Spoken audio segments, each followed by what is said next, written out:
Hello, Professor. Hello.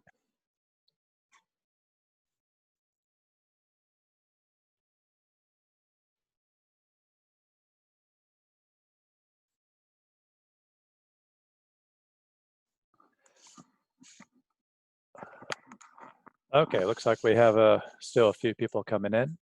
Um, Everybody can see my screen?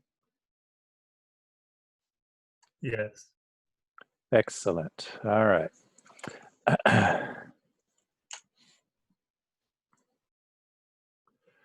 So this presentation is longer than the others. And so I'm really not thinking we're going to get all the way through this tonight, which is fine. So we'll just see how far we get, and then we can pick it up next time. And so I like to start off the class with, before we dive into the new material, are there any questions for me about the material we've covered so far and or the homeworks? I have a question for problem 3 of homework 2. Okay, I was a little confused how to, because the dead load was a uniform load and the live load was a point load. yes. And um, when you use the factored load equations, how do you account for them being different types of loads? Well, that's where factoring comes in. So the uniform dead load, if you solve for the moment from the dead load, you will get a certain number. And so you can actually do it one of two ways. You can solve for the moment of the dead load and then solve for the moment from the live load. Those are two different moments. So the dead load is WL squared over 8, and the live load, I don't remember the exact equation, but you can solve for the dead load moment and solve for the live load moment, and then you factor them. So then you do 1.4 times the dead load, or 1.2 times the dead load plus 1.6 times the live load. And so what you're doing is you're finding your moments first from each of the effects, and then you're factoring them and adding them together. Or you can factor the loads. So instead of 30 kips, you can have 48 kips. Instead of 800 pounds a foot, you'll have 960 pounds a foot. And then factor the loads first and then combine those loads to get the total moment. Does that make sense? Yeah, I think I did what you described for the second method. I used the 48 for the point loads and Okay. then the 960 for the uniform load. That way works too. That way works too, as long as you keep straight that you have at least two load factors that you need to check. You need to check 1.4 times just the dead load, and you need to check 1.2 times the dead load plus 1.6 times the live load. So the 1.4 times the dead load, you don't have those point loads in there at all. Those are live loads, so they don't go into that equation. But the 1.2 times the dead load plus 1.6 times the live load um, is the other load case. As long as you solved for your moments correctly, and now that there's several different ways that you can do that as well. You can look them up in tables, and if you use tables, then you're going to find a table for the uniform load, and you'll find another table for the point loads. And then once you calculate what the moments are, you add them together. Or you can do it by the mechanics of materials method, which is basically either you solve for your equations, solve for your reactions, and then from your reactions, solve for your equations of moment, and then solve for the maximum moment. You can do it either way. Okay. Is there a way you could convert the point load to a uniform load, like by dividing it No, by the length of the span? No. no, no, no, no, no, no. Okay. That never works. Okay. Yeah, I tried that way and I didn't get the right moment. So I You switched. will, there's no way you could possibly get the right moment by converting it to a distributed load. Okay. And somebody else, I think, said the opposite, converted the distributed load into a point load. That is not okay either. You do that to get your correct reactions. You know, remember when you took mechanics and materials, and if you have any kind of a uniform load, you have to convert it to a point load to solve for your reactions. But then the instructor should have made a very big point that that only works to get your reactions. There's a huge difference between 10,000 pounds spread out over a beam and 10,000 pounds concentrated in the middle of the beam. Huge difference in moment. Okay, does that make sense? Yeah.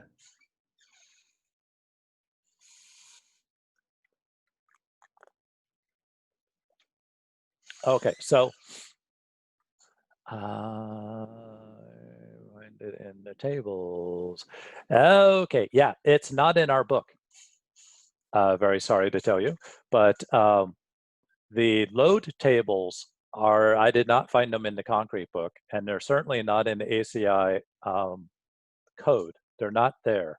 Where you would find them is in your mechanics and materials, or your exactly AISC steel manual, or I'll bet you there's other resources online.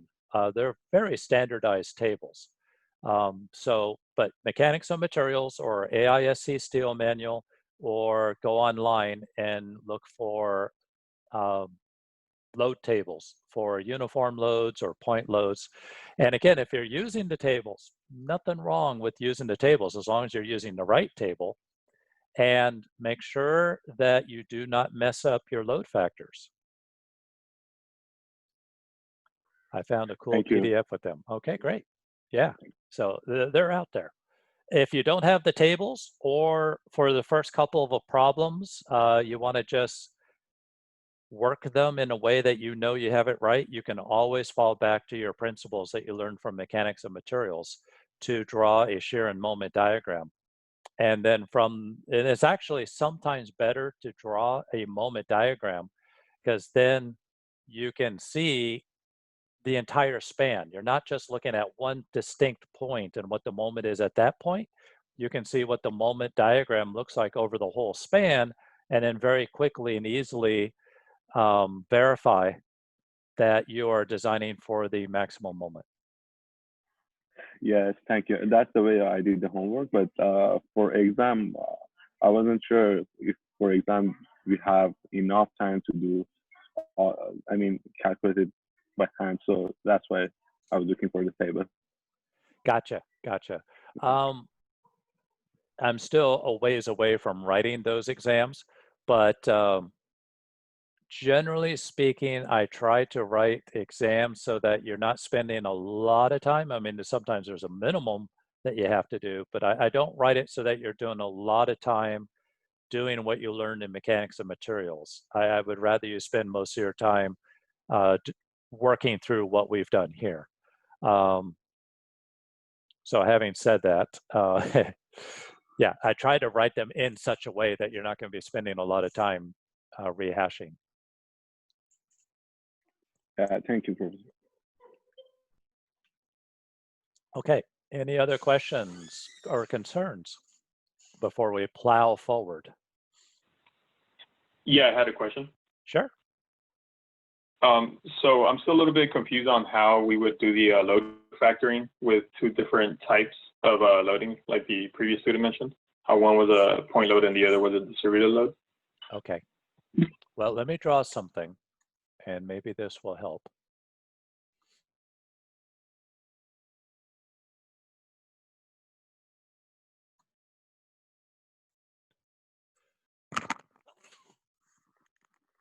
Oh, so sorry.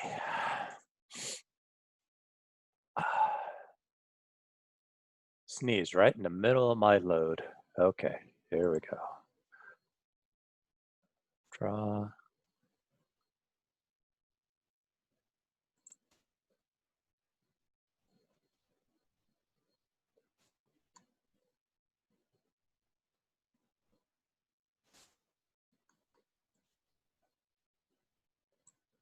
Okay, so there's a beam, and you have a uniform load and you have a point load.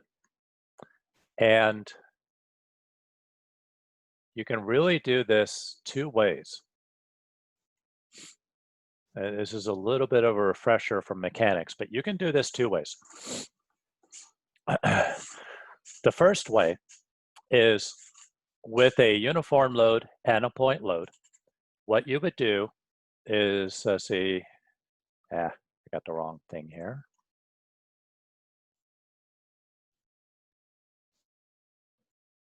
Your uniform load, you would factor. If the uniform load is dead load, then the 1.2 factor goes on the dead load. If the live load was a point load, then you can factor the live load. This is actually P sub U, this is WU. So everything's, now all your loading is in a factored state, okay? And this is still the first way to do this. So your uniform load is now been factored to a factored uniform load. Your point load has now been factored to a factored point load. And this works even if you have some dead and some live in each one of these, you add them together. So once you have a factored point load and a factored uniform load, then you use your principles of mechanics and you find your reactions. And these would be factored reactions. RU1, RU2, your reactions are factored. And then I'll just give you the very brief, but just to finish up with principle number 2. So then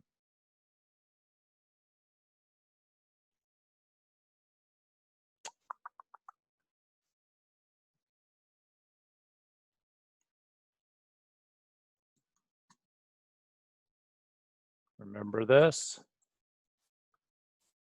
That's your moment. That's your shear. Here's your reaction. And you sum your moments about the center point here, and you get an equation for the moment. And then from that equation of the moment, you then solve for the moments, and you can draw your shear and moment diagram, or you can use the graphic method and solve for your shear and moment diagram. And so what you'll end up with is this is parabolic, but then this is like a point load. So this kind of gonna drive it up, and then it's gonna kind of go down like that. And you'll get a maximum point load. But the point was factor your loads first, solve for your moment using mechanics of materials, and that moment that you solve as the maximum is your design maximum moment. That's the first way, and the foolproof way, but it takes a little bit of time. The second way to do it, is use your tables. So now to use your tables, what you can do is you can find a table that says, moment is equal to WL squared over 8 for the uniform part. And this is going to give you some moment. And in this case, that moment is dead load. And then you can find another table that tells you that the moment due to the point load, and I am totally making this up. Do not write this down as this is exactly the way it works, but I know it's something like, gosh, I didn't remember what it is, but I think it's like PL over 4 A minus 2B or something. I don't know, but you get my point. Just don't, you can't even read it anyway, so don't write that down. But what that's going to give you from the table is a moment from the live load or this point load. Then what you do is then you can say MU, my factored load, is then going to be 1.2 times my moment dead plus 1.6 times my moment live.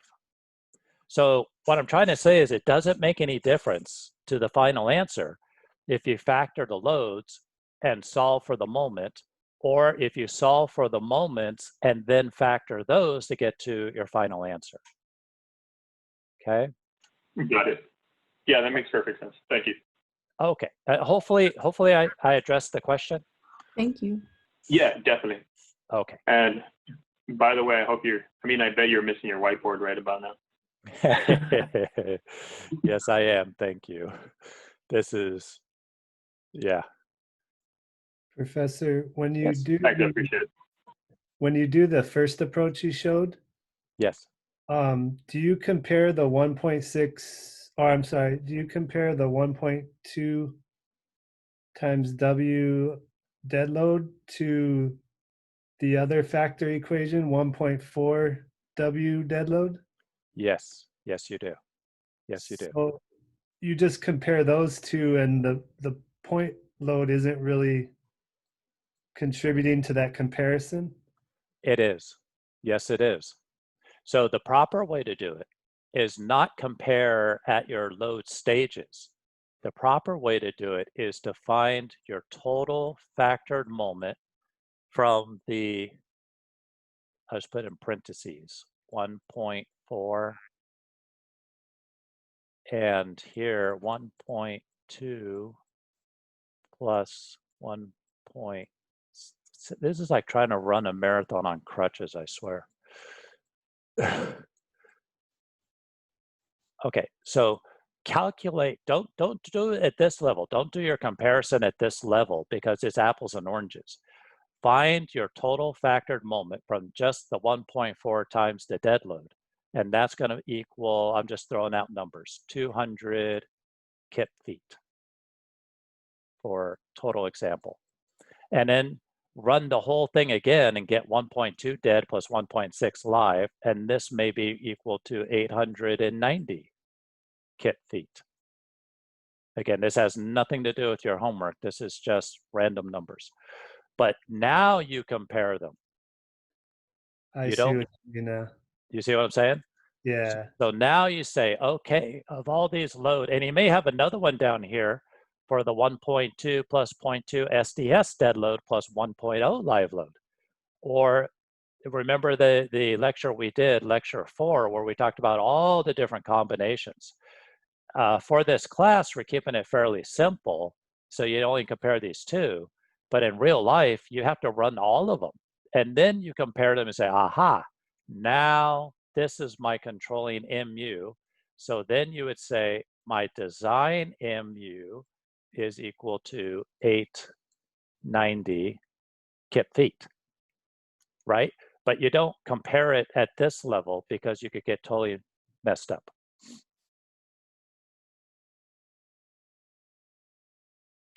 Yeah, okay. Garrett had a question everybody can see. If it was obvious that 1.2 plus 1.6 would govern, is it okay if we don't check 1.4 dead? Yes, yes, it is okay. I would at least write something to the effect that 1.2 by 1.6 controls by observation, or just by looking at it. That's actually what we do when we're doing calcs for the building department. That's perfectly acceptable to just say by observation. In other words, duh, I looked at it. It's obvious. And so, yes, that is fine. Professor, before you move on, one last thing. Since this is symmetrical, can I assume the maximum moment will be in the center and make a cut halfway through the beam and find my moment equation that way? Yes. Yes, And you then can. use that as my MU? Yes. Uh-huh. Okay. But But that only works for if it's symmetrical, right? that's right. That was my caveat, is it ain't always going to be symmetrical. So make sure you have the understanding to do it the more laborious way, or make sure you've practiced. Double check your work with tables. Have some backup, because I am not going to give you symmetrical problems all the time. Got it. Thank you. Okay. Look at this graffiti all over my lecture. Professor? Yeah. So, when you referred to the tables, specifically, I was looking through the Steel manual, and there were two different, or like a few different moment equations. Some of them were said like M max, which is the one that I used, versus like M sub x or M sub 1 and M sub 2. Yeah. How do you know which one to use generally? Okay. All right. So M1 and M2 generally refer to end moments. So that's if you have fixity at the end of the beam, and the table will label them on there as such as M1 or M2 at the ends of the beam. M max is a quick way to get to the maximum moment due to that load effect. And N sub x, you have to plug in x, and it'll give you the moment at any given point on the beam if you plug in the right x. So those are the differences between those.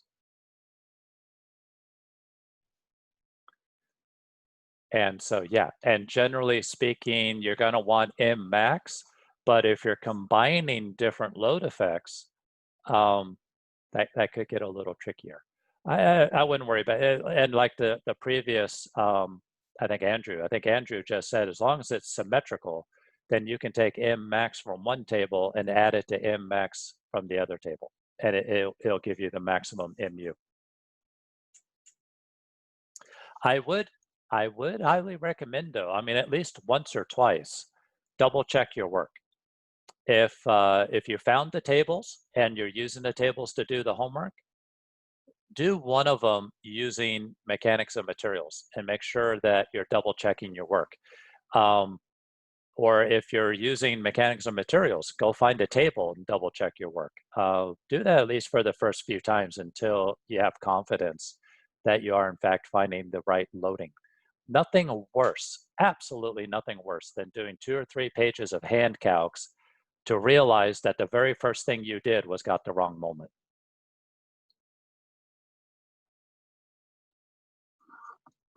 Okay, are we ready to move forward?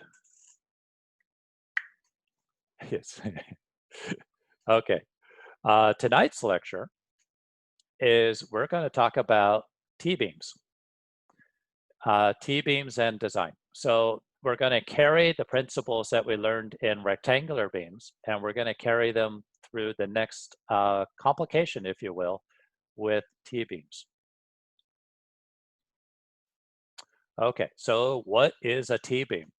Well, here's our slab, our floor system that we talked about last time. And last time what we talked about was the design of that one-way slab spanning from support to support. By the way, okay, sorry guys, I just remembered that I got quite a few questions on something. I want to clear something up just in case anybody else had this confusion, in case I wasn't clear about this. The last time we talked, we did a lecture on one-way slabs. And what I showed you for the design of one-way slabs was that one-way slabs generally are built in a system that looks like this. They have to have at least 2 spans, but they could be 3, 4, 5, 20 spans, doesn't matter.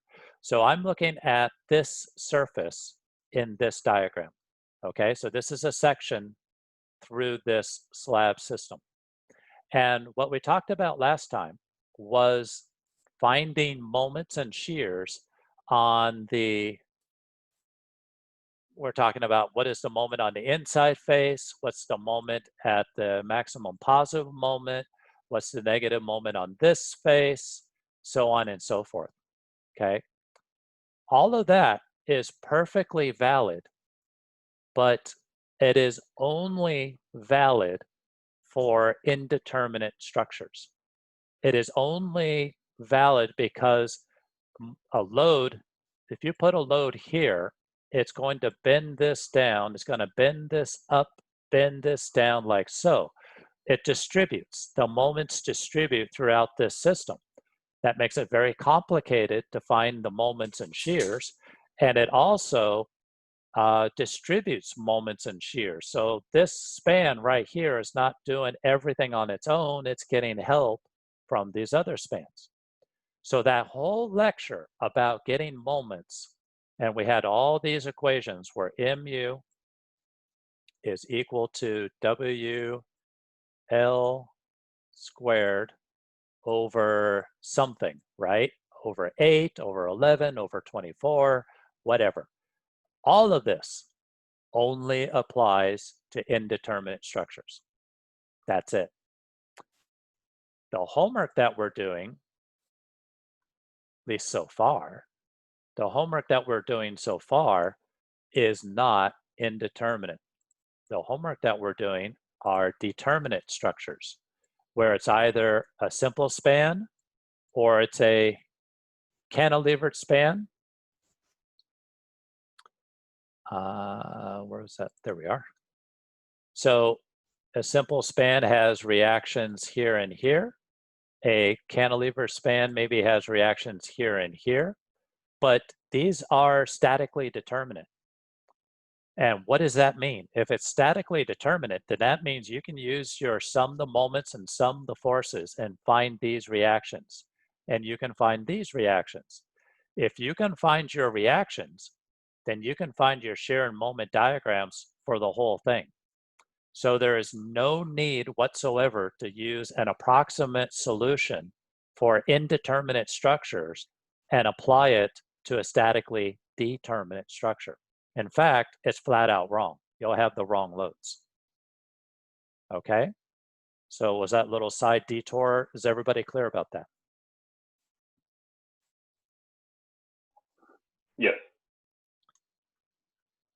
Great. Okay. Alrighty. So this is how we build it. Last time we talked about the design of the one-way slab that spans from beam to beam, and that's where all this indeterminacy came in and all these analyzing moments. But we also have to be able to design these beams, and these beams are poured with the same concrete pour as the slab. So the beams have this flange to them that is built right in. Okay, so supporting beams are usually poured with one-way or two-way slabs, as shown. So if I look at it from the side, the slab between the beams acts as a compression flange, strengthening the beams running in and out of the page in this view. The flanges are generally sized for one-way or two-way slab behavior. So the thickness and the span of this is based on the one-way slab designs that we did last lecture.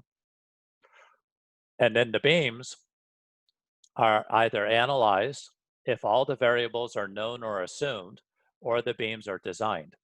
Beam design can use the tools to help hone in on a solution, or it may be purely iterative. Okay, so this is the basic theory about these flanges. Stresses in the flange are not uniform, and they are difficult to design with. Looking at an isometric view of a T-beam, the stresses look like this. Right above the beam, these are compressive stresses, and the compressive stresses right above the beam are at their maximum. But because of shear lag, those stresses diminish as you get out towards the hinterlands of the flange. And actually, at some point, you basically, this concrete way out here has no idea that this beam is about to fail. That's how it works. So this stress profile is more or less what really happens. The actual stress profile, due to shear lag, the normal stresses diminish as the distance from the center of the beam increases. So we don't want to design with that. We want to design with something more easy to get our hands around. So the concept is, instead of the parabolic stress diagram, we are going to replace that with a uniform, like a Whitney stress block type diaphragm. Okay. A uniform block that is a width of B sub F. So this is the width of the flange, B sub F, and the stress is uniform at 0.85 F prime C. Just like in the rectangular beams that we've already done, the rectangular beams were stressed to 0.85 F prime C, and the width was the width of the beam. So here we need a little help in defining how wide is this effective flange. The actual stress profile can be replaced with an effective stress profile that represents the same compressive force. Simplified stress profile follows the Whitney stress block profile, rectangular in shape and with a uniform stress of 0.85 F prime C and a width of B sub F known as the effective width. So the effective width depends on if it's an L beam or a T beam. ACI 318, section 6.3.2 prescribes the geometry of the T beams and L beams. In our definitions, B sub W is the width of the web. B sub F is the total width of the effective flange. And the portion of the flange that is not part of the width of the beam is an overhanging flange width, as shown in the diagram. For T-beams, table 6321 gives the overhanging flange width B sub F is the least of 8 times H, where H is the thickness of the slab, as shown. So if the overhanging flange width is 8 times H, then the overall width of the compression flange is 16 times H, because you have both sides, plus the width of the beam itself. So 16 at H plus B sub W. Or it is S sub W over 2, where S sub W is from face to face to the nearby beam. So the total effective width can be S sub W1 plus F sub W2. These are supposed to be divided by 2, plus B sub W. I thought I caught that. Sorry, guys. Let me make a note of that one. 29. Professor, you did catch it in the PowerPoint that you posted on Blackboard. Did I? Yes, because I'm Okay. looking at that one. Okay, thank you. Maybe it will magically fix itself in the next slide or two. But I got to fix it on this one. Okay, got it. I'll do that later. Okay, thank you. Okay, so this is supposed to be S sub W1 over 2, S sub W2 over 2, plus B sub W. Or the maximum overhanging width is the length of the beam over 8. Or I'm sorry, the overhanging flange is L over 8. So that means the whole effective width is L over 4, because you have both sides plus the width of the beam. There it is. I knew I fixed it. Okay, everybody clear about this? Everybody look up for a minute and see that this is fixed now? Professor, what's the I sub n value again? That is L sub n. Oh, okay, sorry. No, that's all right. The font's a little wonky. That is L sub n, and that is the span of the beam in and out of the page. Okay, so for L beams, the effective width is quite a bit smaller, just from testing that they found that the stresses do not distribute as well when it's only on one side. So the overhanging flange width, B sub F, is the least of 6 times H, which gives you the total of 6H plus the width of the beam, or S sub W over 2. So S sub W over 2 plus the width of the beam is the total, or ln over 12. So the total width be ln over 12 plus b sub w. Okay, so as you can see, this is much smaller than the T-beam. Okay, was everybody okay with that before we move on? Anybody not okay? So professor, those equations gives us P of F, right? Yes, Okay, perfect. great question. So B of F is the least of these three for a T-beam. B sub F is the least of these three for an L-beam. Okay, so we have our first example. Given the geometry below, find the effective width for the T-beam and for the L-beam. The span of the beams is 27 feet, and that's going to be 27 feet in and out of the page. So here's the L-beam on the edge, here's the T-beam kind of in the middle. So for T-beams, table 6321 gives that B sub F is 16H plus B sub W, which gives you 16 times 5.5 is H, plus 12 inches is the width of the T-beam web. That's 100 inches. Or we have SW1 over 2 plus SW2 over 2, halfway to this beam, halfway to that beam, plus the width of the beam itself. So 12 feet, I put my 12 inches per foot in each one of these, plus here is the beam width, and that gives me 168 inches. And we checked ln over 4 plus b sub w. So 27, 12 inches per foot over 4 plus 12 for the beam web, and that's 93 inches. The least of the three, so I would use 93 inches in my design. For L-beams, table 6321 gives B sub F is 6H plus B sub W.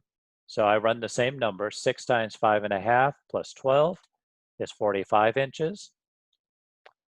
S sub W over 2 plus B sub W is 12 times 12 over 2 plus 12. A lot of 12s there. That's 84 inches. And ln over 12 plus B sub W gives me 39 inches. 39 inches controls. So again, you can see how much more restrictive for an L-beam than for a T-beam, 39 versus 93. Any questions on this example?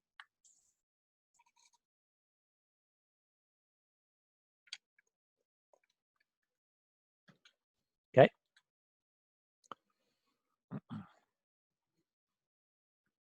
If you have a T-beam where the bottom is in compression and the top is in tension, which does happen, actually can happen quite a bit if you have continuous construction, because you have positive moments in the middle of the span and negative moments towards the end of the span. So this is not that unusual.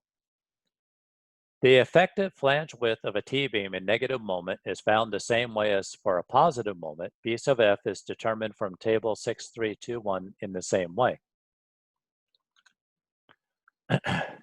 So it doesn't really matter that much though, because the stem is where your compression block is. So the compression is going to be B sub W wide by A deep is your compression block. All of the concrete above the compression block is in tension, and concrete in tension is assumed to be cracked and therefore it doesn't exist. So really you have steel here and your compression down here. So the trick of finding your effective flange is really how much of all the steel up here, how much of that steel do you consider in your design? So ACI 318-2434 states that the flexural steel in the flange of the T-beam must be distributed over a width of ln over 10. If the effective width B sub F is wider than ln over 10, then added reinforcement must be used across the whole effective width to control cracking. The minimum steel requirements of ACI 318-9612 are repeated here. Remember these guys? If the T-beam or L-beam has the flange in tension, then B sub W shall be the lesser of B sub F or 2 times B sub W. And that's what you plug in here and here for the minimum if the flange is in tension. Okay, everybody tracking with me? Another way to say this is, generally speaking, these concrete slabs up here are going to have steel distributed all the way across. They have to have temperature and shrinkage steel. But you only count the steel in your design that is within B sub F.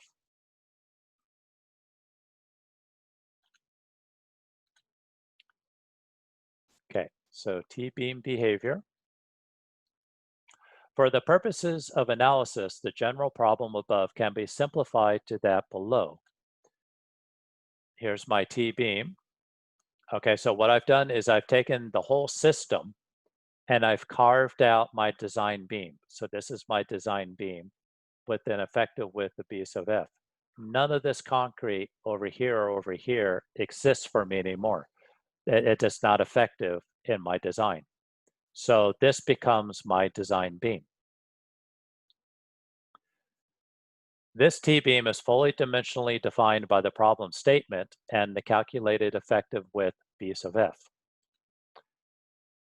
Okay, if in this class, in homework or exams, if I show you a T-beam with the flange width dimensioned, then you can assume that the effective width B sub F has already been calculated for you.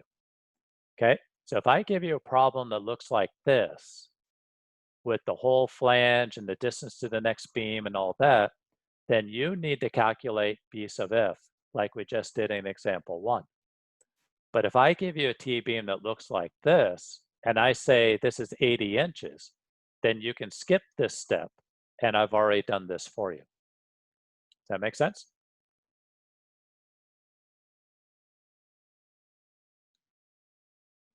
Yes. Yep. Okie doke. Okie doke. Okay. So how does the beam actually, how do you design the beam differently than for the rectangular singly reinforced beams that we've already done? So depending on a number of factors, including the flange thickness H, the steel ratio rho, and the concrete strength F prime C, the compression block may be fully contained in the flange, like so. So just like rectangular beams, we had a width of the Whitney stress block.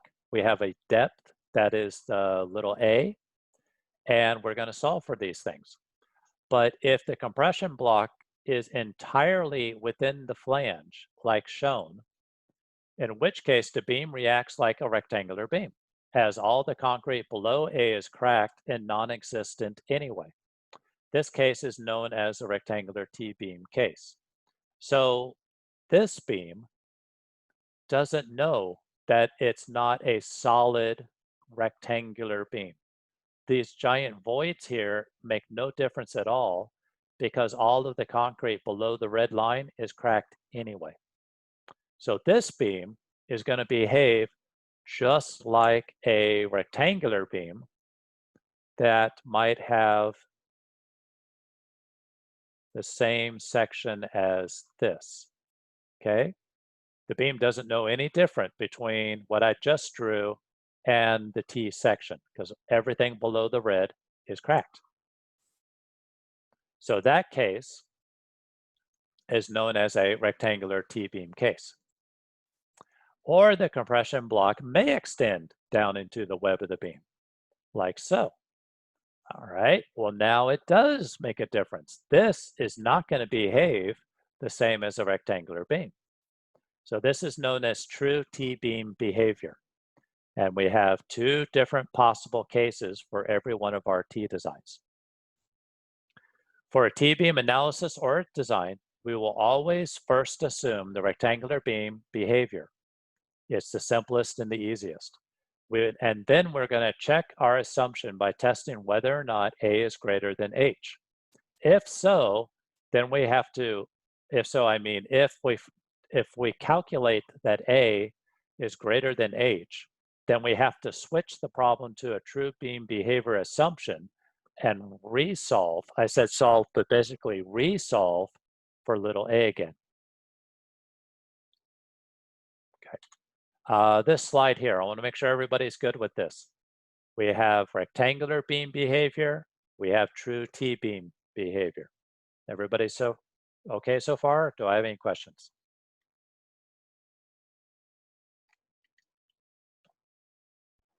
Professor, the H was the thickness of the slab on top, right? And that's why we Absolutely right. check. Okay, perfect. Yes. Yep. So H in this diagram is this dimension here. This diagram, H is that dimension there. So A is the depth of the compression block. H is the depth of the slab. Yes. And the only reason that the compression is on the top is because the steel rebars are on the bottom, right? Oh, that's a good question. No. The compression is on the top and the steel is on the bottom because we're assuming this is positive beam behavior. Same here. Compression on the top, tension on the bottom because this is positive bending. If we had negative bending, then that would have been the slide I showed you before where the compression is at the bottom and the steel's at the top. Okay, makes sense. Thank you. Okay, so here's an example. Here's my beam. I did not solve B sub F for you, but I did define everything else. I got 3 number 10s, grade 60. And what I've given you is concrete is 3,000 PSI, steel is 60 KSI, D is 21.5. Overall depth is 24, but D is 21.5. The beam spacing, the beam span is 32 feet. The beam spacing is 18 feet. Analyze the flexural strength of this beam. Okay, so this is an analysis problem. And the solution. First, we have to find the effective width B sub F. It's a T-beam. I got flange on both sides. So it's either 16H plus B sub W equals 116 inches, or it's halfway to one beam, halfway to the other beam, plus the beam width. So 18 over 2 plus 18 over 2 plus 20 inches wide is 236 inches. Or the span of the beam, L over 4 plus B sub W, is 32 over 4 plus 20 inches is 116. So in this case, these both control. So my effective width is 116 inches. My area of steel, I have 3 number 10s, so 3 times 1.27 is 3.81 inches squared. So little a is ASFY over 0.85 F prime CB. I plug in my values. Notice that B is my 116. And this, you have to be very clear about this. You have to remember that my compression block is assumed to be up here. So the depth of the compression block A is based on ASFY, but the width of the compression block is my B sub F. So 116 goes in down here. And that gives me an effective A of 0.77 inches.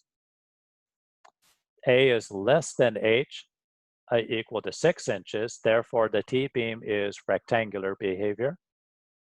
Proceed per procedures for a singly reinforced rectangular beam.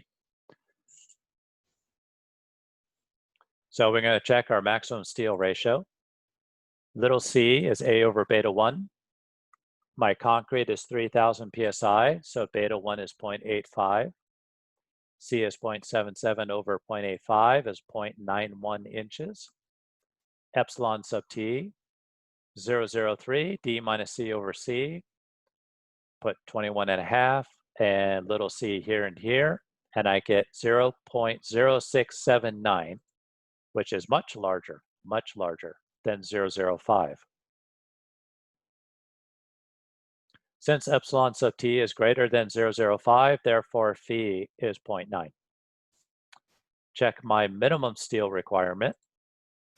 And remember these two dudes? Where B sub w equals the lesser of B sub f or 2 times B sub w in these equations. So 2 times 20 is 40 inches, which is less than 116. So I'm going to use 40 inches. AS minimum, 3 square root 3,000 over 60, 40 from here times D 21.5, 2.36 inches, or 200 over Fy B sub WD gives me 2.87 inches, which controls. I'm providing 3.81 greater than 2.87, so we're okay on the minimum steel. Remember, you gotta take advantage of this, because if I put into this equation, instead of 40, if I put 116 in here, that's almost 3 times more steel. And so this would tell you need like 7 inches of steel. You don't. 2.87 is fine. So this is a little nuance with T-beams. Last step, check your capacity. Well, this was designed as a rectangular beam, so I can use my singly reinforced rectangular beam equation. And I plug in my steel here and here, 60 KSI here and here, D, 3 KSI, and 116 goes here. Why is 116 here? Because again, we're designing this as if it's one big monster rectangular beam. And I get 4344 kip inch or 362 kip feet. So phi min is 362 kip feet. Any questions about example 2? Professor, do we have to, for T-beams, do we have to check the B minimum too to see if it will fit in the 20 inches?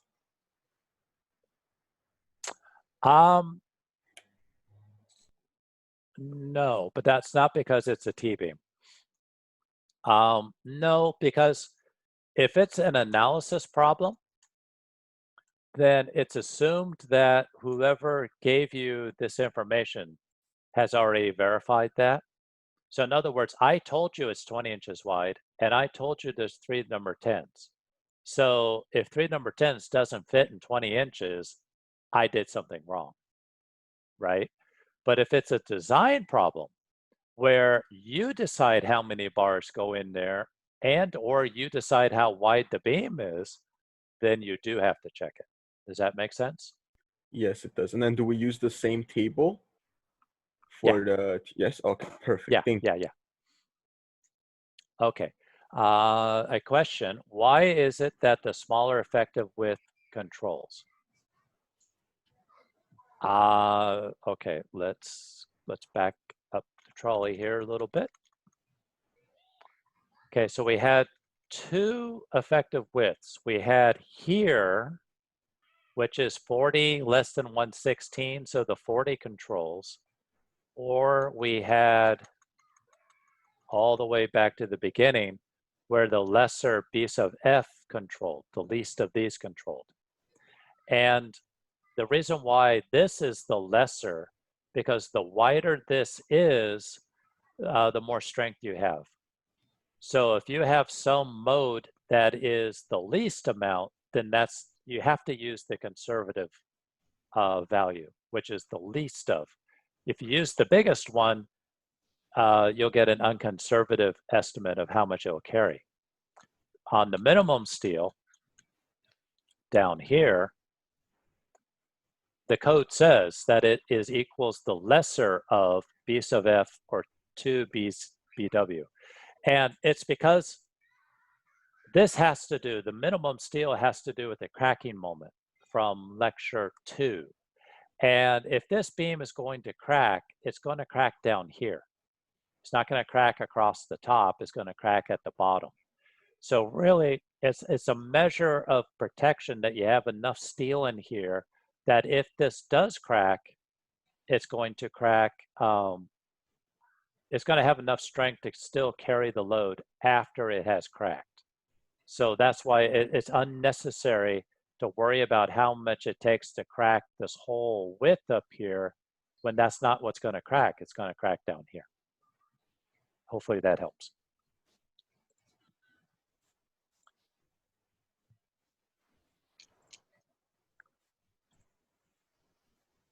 Okay, so here we go. Okay, example number 3. So this is the next example. This is a little different. You notice that the flange width now is only 3 inches. And you notice that I put in 6 number 11s this time. They still fit in the 20 inches, hopefully, but we have a lot more steel and we have a lot less flange. Okay, so everything else is the same. 3,000 PSI, 60 KSI, D is 21.5, beam spans 32 feet, beam spacing 18 feet. So we want to analyze the flexural strength of this beam. Solution. So we got to find the effective width. This is the same as before. No, I am sorry, it's not the same. Let's slow down here. H is different. So we have 16 times H plus the width of the beam, that's only 68 inches. Then we have halfway to the next beam, 236, and we have L over 4 plus the width of the beam, and that gives you 116. So this time, the 68 inches is what controls. And that's quite a bit less than the 116 we had before. That's because this is so much thinner. So my effective width, B sub F, is 68 inches. My steel is 6 times the area of a number 11, it's 1.56, is 9.36 inches squared. So little a is ASFY over 0.85 F prime CB. I have my 9.36 times 60 over 3 KSI, and here's my 68. My A is 3.24 inches. Professor? Yes. I'm sorry, I'm confusing real quick. The beam span is in it, what comes in and out of the web, the length? Or is it the whole T-beam, the what comes in and out, the length of that beam? Is that the beam span L sub n? L sub n is in and out of the page. For the whole beam or just the web portion? The whole thing. Okay. And then S sub W is the one that I was confusing then. S sub W is the distance to the next beam. Okay. Okay. Thank you. Yep. Let me do it this way. We're on slide 54. I want to make sure we're clear about this. So let me take a second.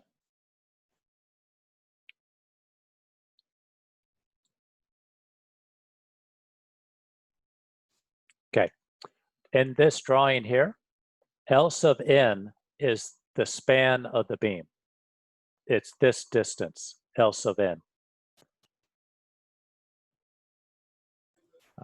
Where's my drawing? Okay, so something's holding up the ends of these beams, like columns. So L sub n is the distance from the end of the beam to the end of the beam, whatever's supporting that beam.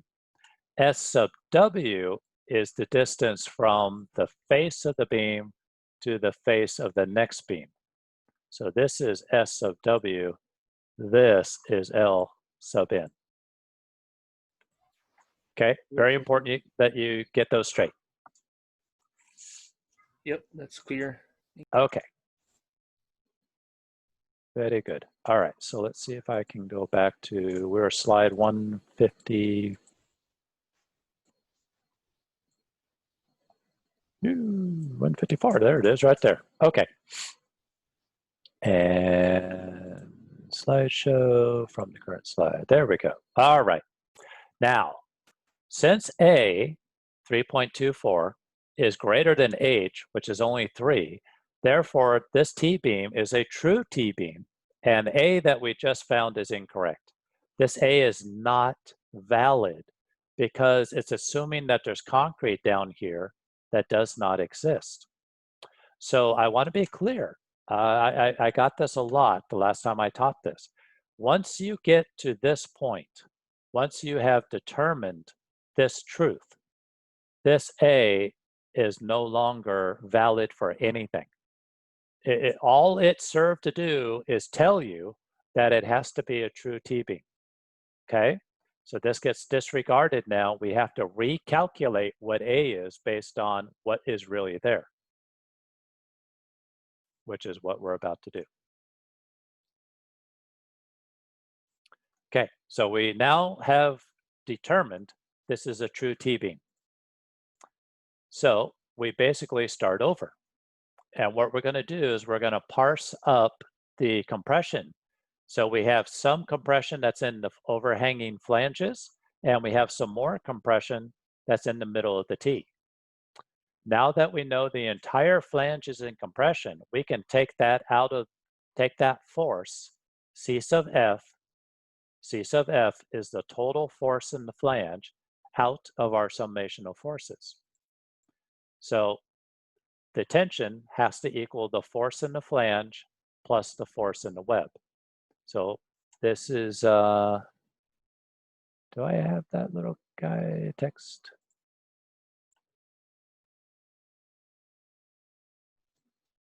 Kind of wasting time. Anyway,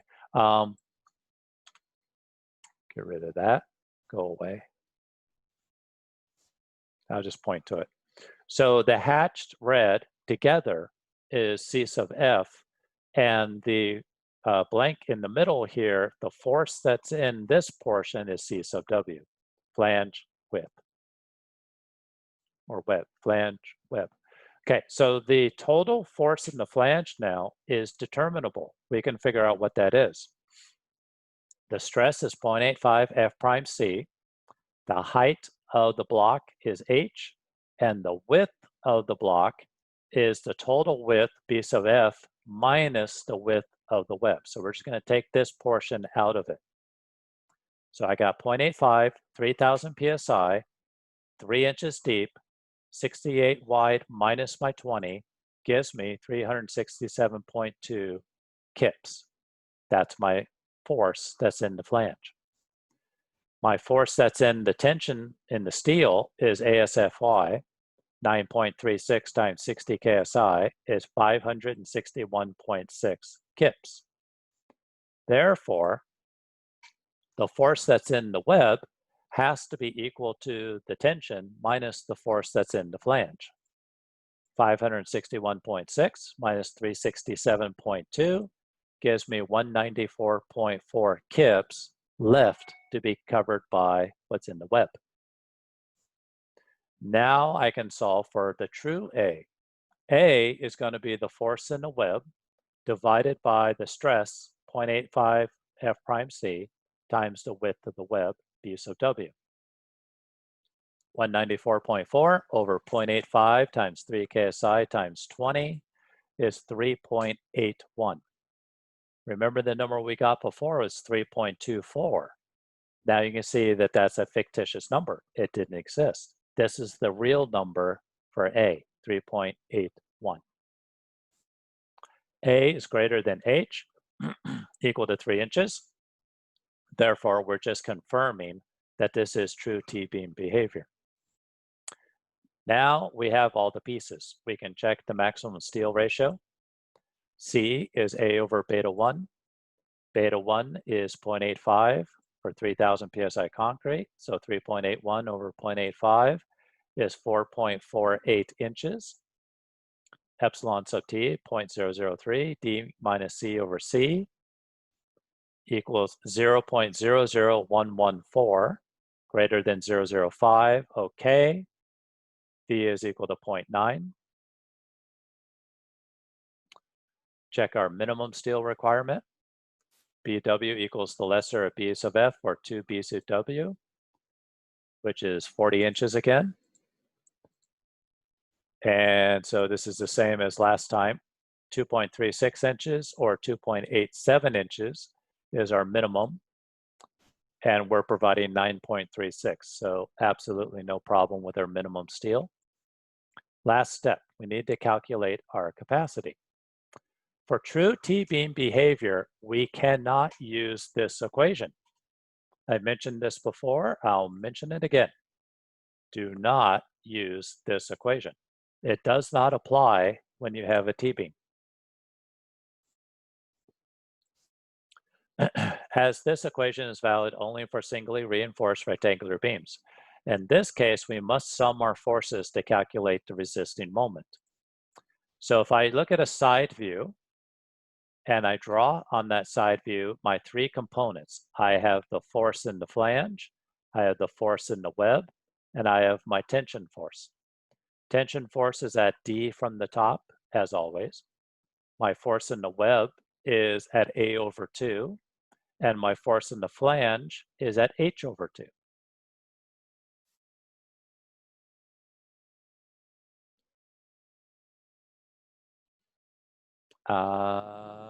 Okay, I had a quick question about beam widths or depths. Is there a difference between stirrups and ties? No, the term tie or stirrup is used interchangeably. They're basically the same thing. Do I have any questions about this side view and my summing of my forces? I want to make sure everybody is clear about what I'm looking at and what I'm doing. This is a side view of the T-beam.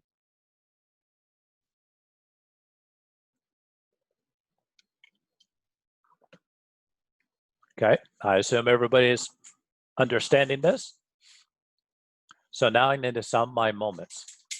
I'm going to sum my moments about the top of the beam. See the little red dot right there? That's where I'm going to sum my moments. You could sum your moments about any point, as you know from mechanics of materials, and you'll get the same right answer as long as you sum correctly. I choose to sum from the top so that all these distances make the most sense. So summing moments equal to 0, I have tension times a dimension D. I have minus because compression's going the other direction.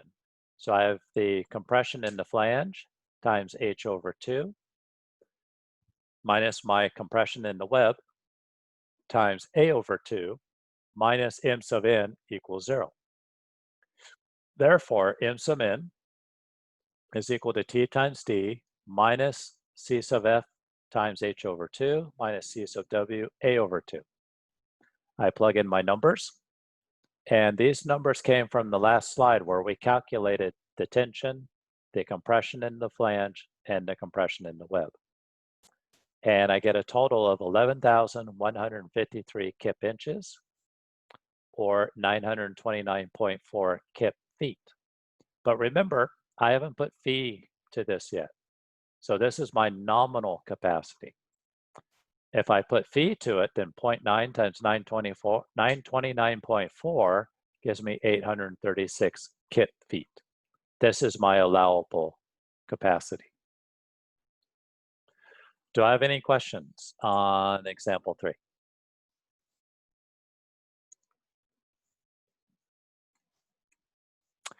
All right. Well, I think we're running a little late for a break. Let's say the H over 2 and A over 2 comes from the first slides. Yes, it does. Answer this before we go.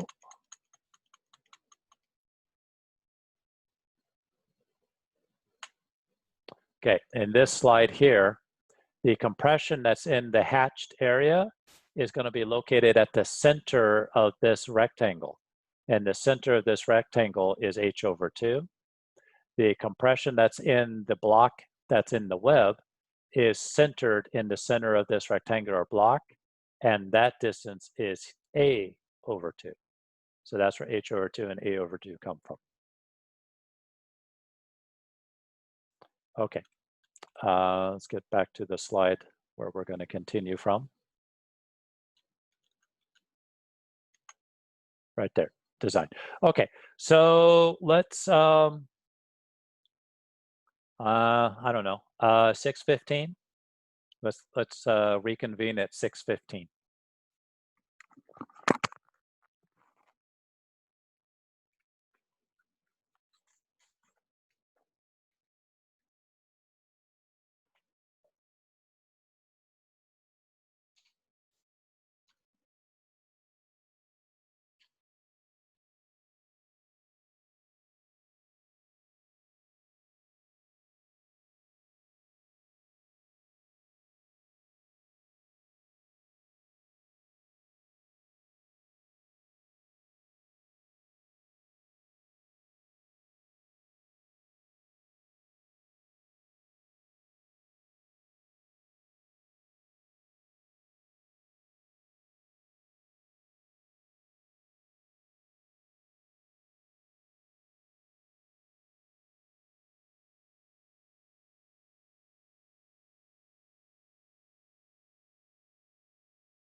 Okay.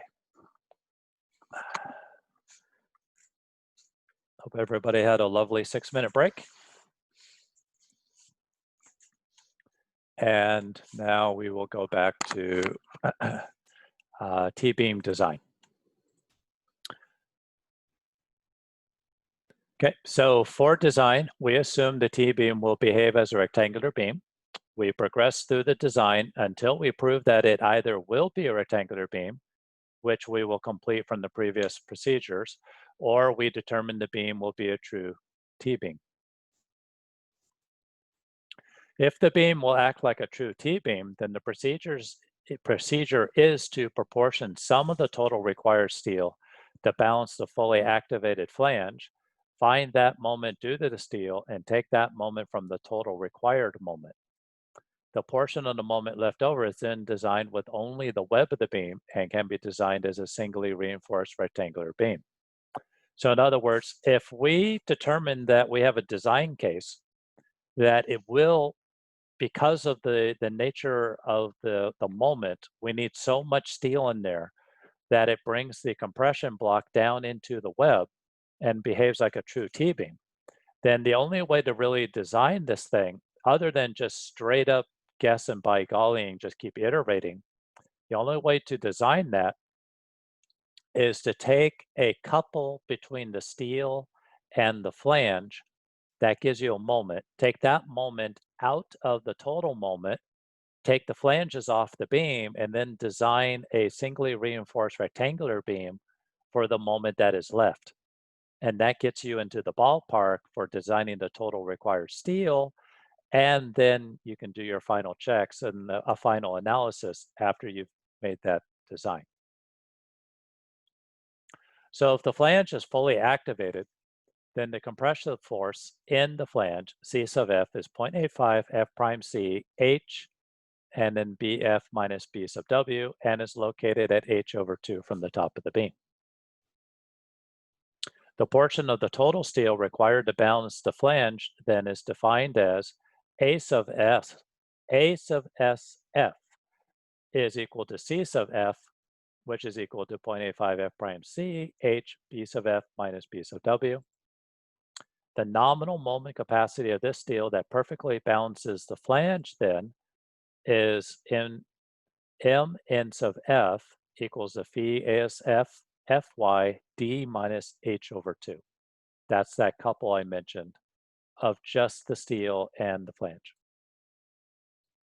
So the total moment required of the web is equal to the total moment M sub U minus MNF,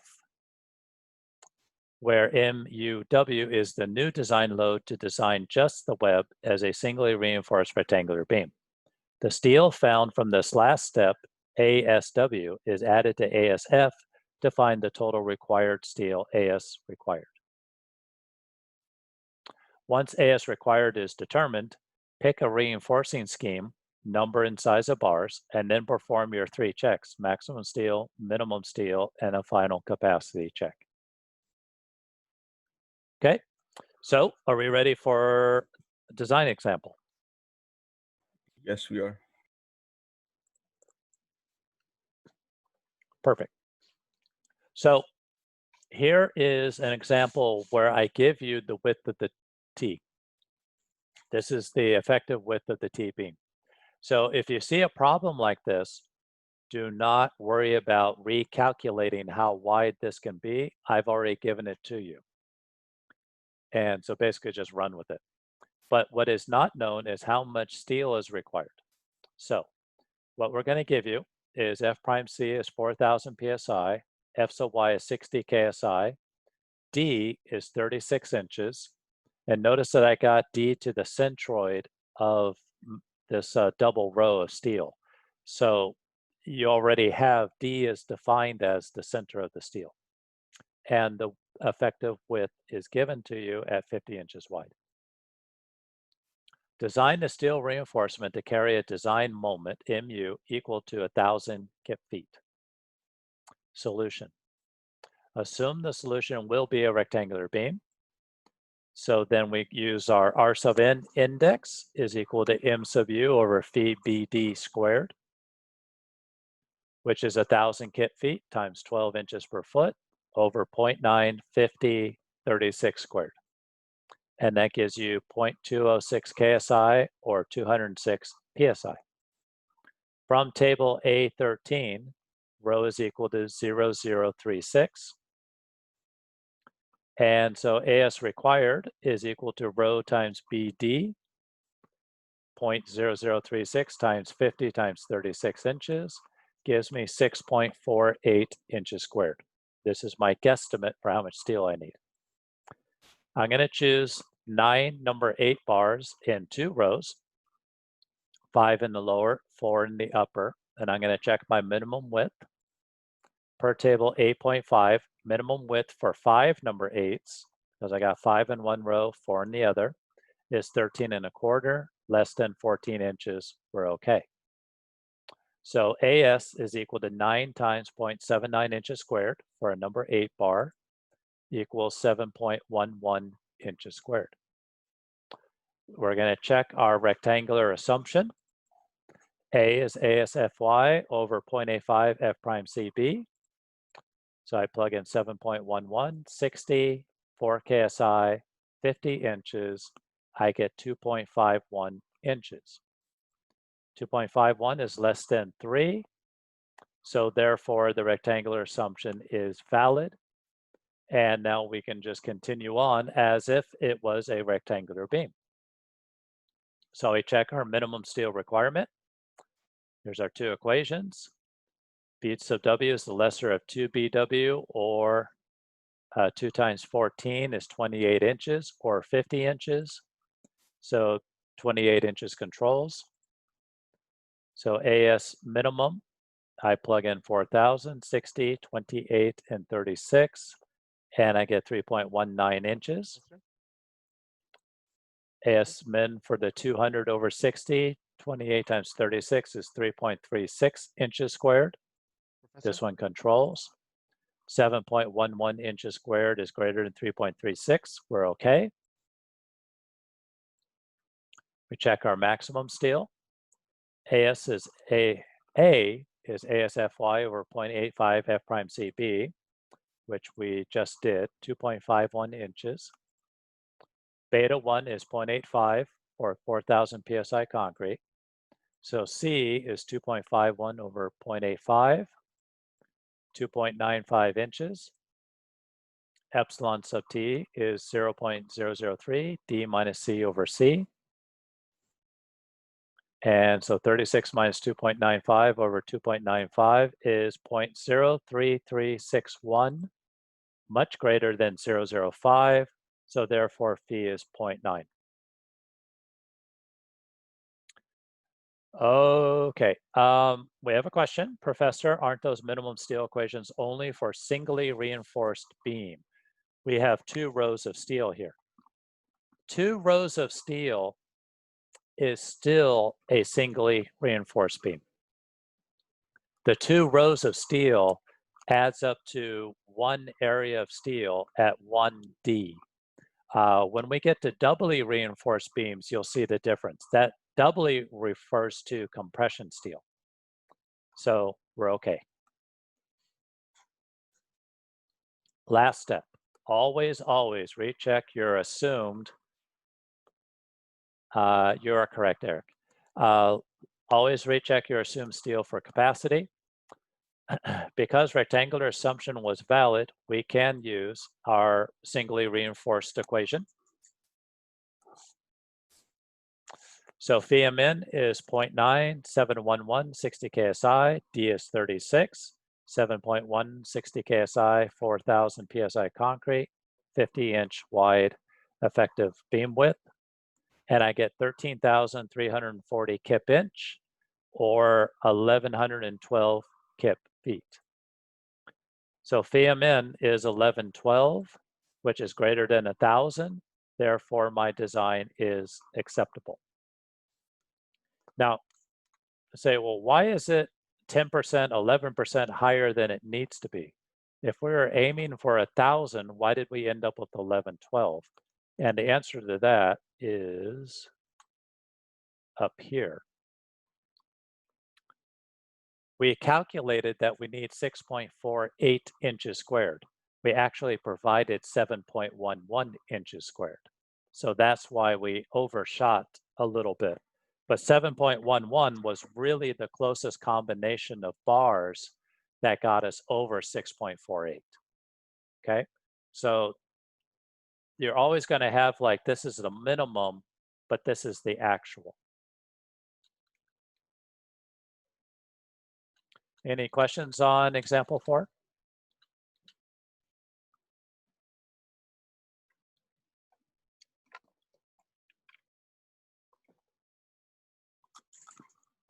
Okay, now we're going to do example 5. Notice I have the same beam. I have the same 4,000 PSI, same 60 KSI at 36 inches, 50 inches wide. Same beam. But can I design this beam to carry 2,000 kip feet? Now we're getting serious. So the solution, I'm going to assume that the solution will be a rectangular beam. So R sub n is mu over phi BD squared. I plug in my values as before. Now I get 412 PSI. And from table A13, 412 PSI equates to 0074 on the row. A as required is rho times BD, 13.32 inches squared. So I'm going to choose 6 number 14s in 2 rows, 3 in each row. That's some big bars. And I'm going to check my minimum width. Per table 8.5, the minimum width for 3 number 14s is 12.77 inches, less than 14 inches. So we're still okay. The area for 6 number 14s is 6 times 2.25 per bar, gives me 13.5 inches squared. I'm going to check, 13.5 is greater than 13.32, so I should be in the ballpark. I'm going to check my rectangular assumption. And here we are, A is ASFY over 0.85 F prime CB. So I have 13.5, 60, 4 KSI concrete, 50-inch width, gives me 4.76 inches. So 4.76 is less than, that's actually greater than, isn't it? 4.76 is greater than 3 inches. Therefore, the rectangular assumption is invalid. Discard the value of 4.76 inch for A. So this is the point where we say, ah, or we say, oh no, but whatever we say that the rectangular assumption is not valid. And therefore we must start over and find the capacity of the flange in compression. So we know that A is deeper than the thickness of the flange. So if A is down here someplace, we know that the entire depth and width of the flange is stressed to 0.85 F prime C. So we can find the force in this flange because we know the depth, we know the width, and we know the stress. We just plug them into here, 0.85 times 4,000 PSI times a depth of 3 times a width of 50 minus the width of the beam, 14. That gives me 367.2 kips. That's the force in the overhanging flange. The steel required to balance that force perfectly is the force in the flange divided by the stress of the steel. So 367.2 over 60 gives me 6.12 inches squared. 6.12 inches squared balances the force in the flange perfectly. The moment capacity of that proportion of the steel and the flange is equal to phi times ASFY times D minus H over 2, because the flange force is at H over 2. So I have 0.9, 6.12 times 60 times 36 minus 3 over 2 gives me 11,402 kip inches, or 950 kip feet. So MUW, or the demand on the web, is equal to the total demand minus the force on the moment in the flange. So 2,000 minus 950, I'm still left with 1,050 kip feet that I got to resist with just the web. So now we designed the web and the balance of the steel for the 1,050 kip foot moment. So we go through this again. But now what we're designing, let me go back here a second. What we're designing is we've taken the T out of the T-beam. We've taken that out of the equation. And now I'm left to design this beam for 1,050 kip feet. So I've used this technique to reduce a very complicated problem down to one of a singly reinforced rectangular beam.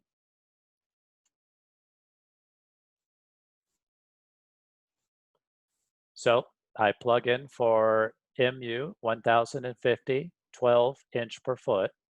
But now for B, I'm designing that rectangular beam now. So the width of the beam is 14 inches and the effective depth of the beam is 36 squared.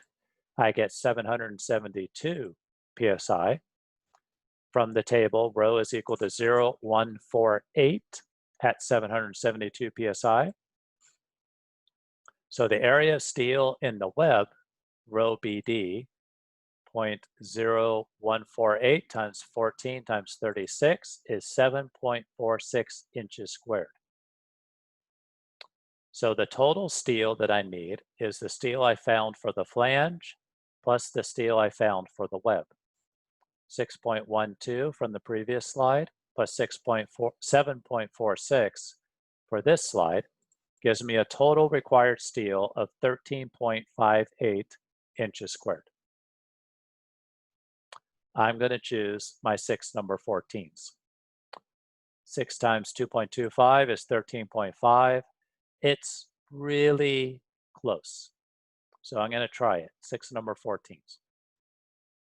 To find the true value for A, we must sum all forces to equal 0.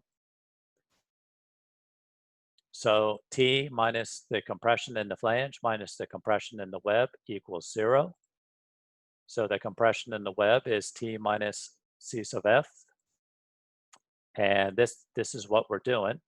Here's my tension steel. My ASFY is my tension force.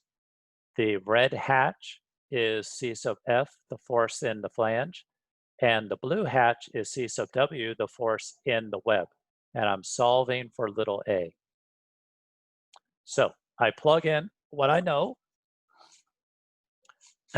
And what I know is that 0.85 F prime C, the width of the beam times little a, is the force in the blue hatch, is equal to ASFY, the tension, minus 0.85 F prime C H BF minus BW is the force in the blue hat or the red hatch.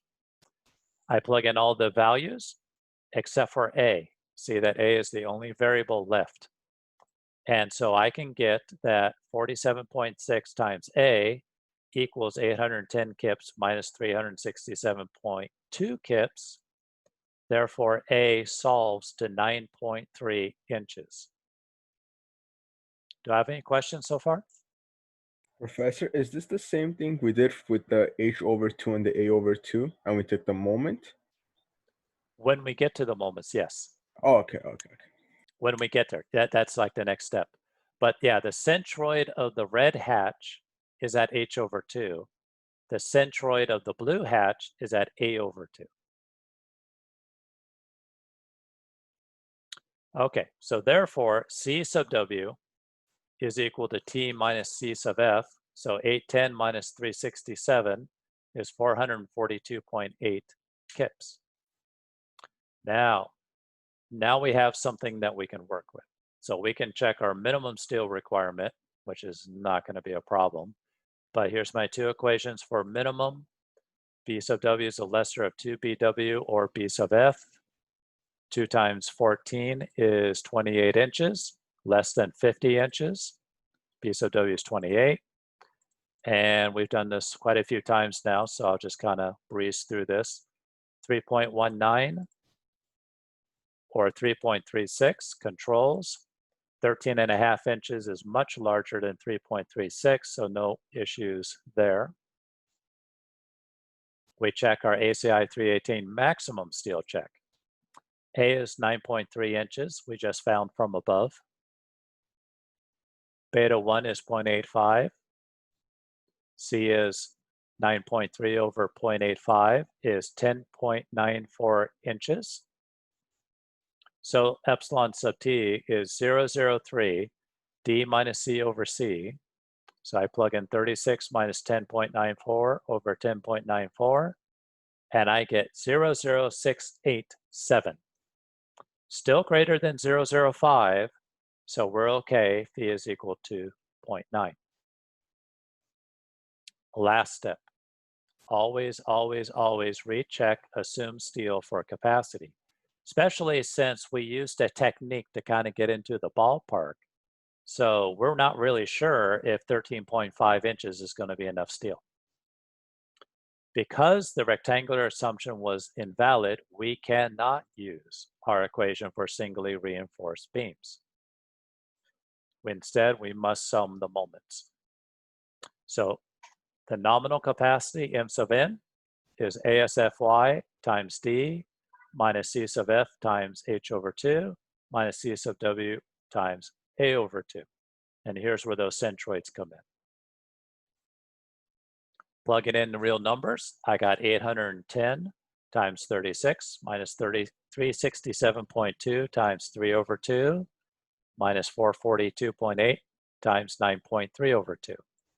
And that all equals 26,550 kip inches, or 2,213 kip feet.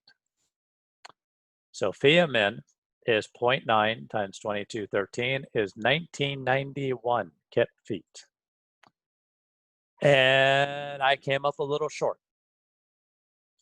And it's not surprising because we thought we needed 13.58 inches and we provided 13.50 inches, namely because you can't fit any more steel in this thing. There's just no more room.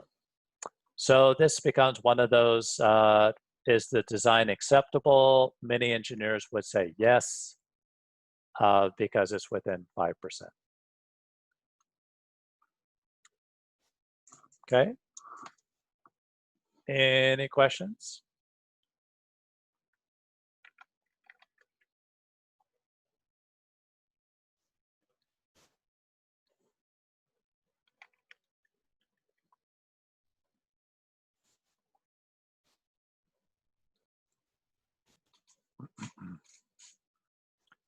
Okay, we have, let me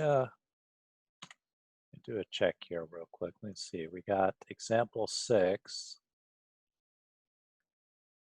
is pretty involved. Okay, that gets us to there. And an example, oh, still example 6. Example 6. Still example 6. Oh boy, oh. Example 6 goes all the way to the end of the presentation. Okay, well, why don't we do this? Let's save example 6 for next time, because I don't want to start something that we can't finish, right? It'd be even more confusing than it already is.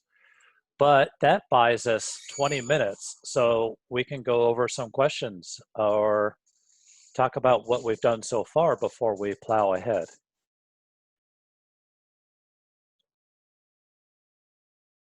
So how's everybody feeling about T-beam so far?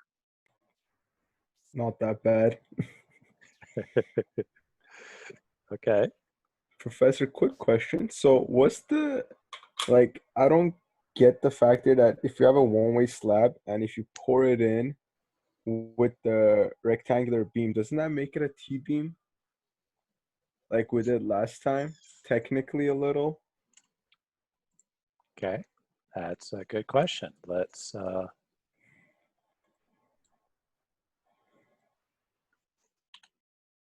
okay, so this is our situation, right? But the thing is to not get confused about, or I guess it's easy to be confused about. The slab here, this thin little slab, is spanning from beam to beam. And the span is producing stresses that are in this direction. So that's what we talked about last time. That's the span of the one-way slab. The span of the beam is this direction, and it produces stresses that are normal in this direction. So they're overlapping. You have a slab that's working this way, then it's overlapping a design of a beam that's working this way. But we treat them absolutely independently. So whatever the slab is doing this way has no bearing on what the beam is doing this way. Does that help? Yeah, so does that mean for last time the still rebars are pretty much going towards the direction of the arrows for the slab, and then for this one the rebars are going with the direction of the beams? That's right. Okay, So now it makes sense. for the slab, the rebars are going this way. And they're either in the top or in the bottom of the slab from that side view that we looked at last time. But the slab bars are going this way. The rebar in the beam is down here at the bottom of the beam going this way.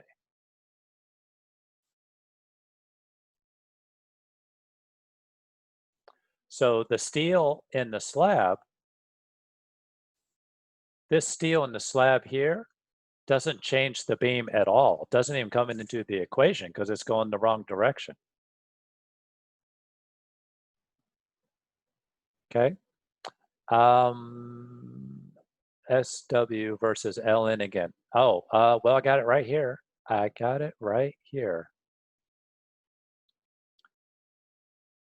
The dimension from the inside face to the inside face of the beam is SW for the beam design. Maybe that's a little confusing though, because the dimension from the inside of the beam to the inside of the beam is also L sub n, but it's L sub n for the one-way slab design.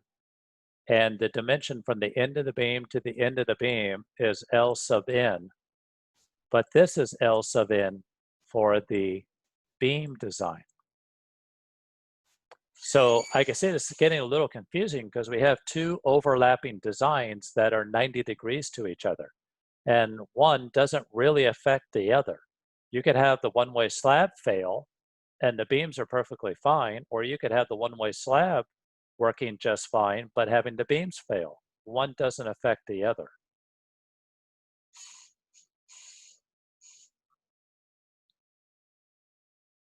Okay, do I have any other questions?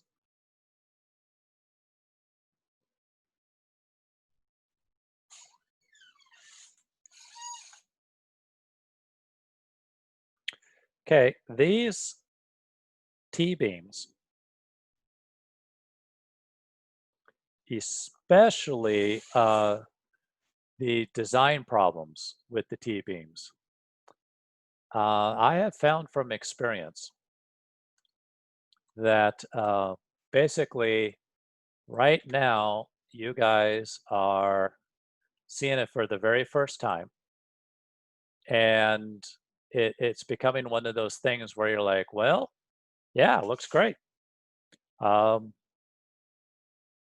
know, everything I'm presenting on the screen here looks nice and simple, no problemo. But it's when you go back and you try to work through the examples or try to do the homework problems, then it's like all of a sudden you're like 1,000 questions will come up. So I know I'm asking you to ask questions now from something I just did in the presentation. Everything looks fine. Between now and Thursday, please try to get to reading the book, and if nothing else, try to walk through maybe just some of the examples in the book. And we'll come back to this on Thursday. I will open up our session with a question and answer again, if anybody has questions from before. And then we're going to do example number 6, which is pretty lengthy. It goes from slide 378 well past 500. It's a pretty long example. And that will be the T-beams. And then we're going to do the rest of the lecture doing compression beams. But please try to carve out some time between now and Thursday. Look through the book, read through T-beams, walk yourself through some of the examples so that you would have more questions for me when we attack the problem again. So if I don't have any other questions, I mean, I got plenty of time, but if nobody has any other questions, then So I for the will. Yes. For the exam, is it gonna be more like the homework problems, or shorter than homework problems, longer or harder? Would you mind tell us like what should we expect to get on the exam? For the midterm? Yeah. Okay. Well, the midterm, I try to make the midterm problems a lot like the homework problems. And they're kind of in the same difficulty of, basically the best way to study for the midterm is to go through your homeworks and do other homework problems or example problems. But they're not going to be as long as the homework problems in terms of all the steps you have to do, because I have to have a midterm that you can do in 2 hours. But they should be a lot like the homework problems. Thank you. Okay. Do we have any other questions?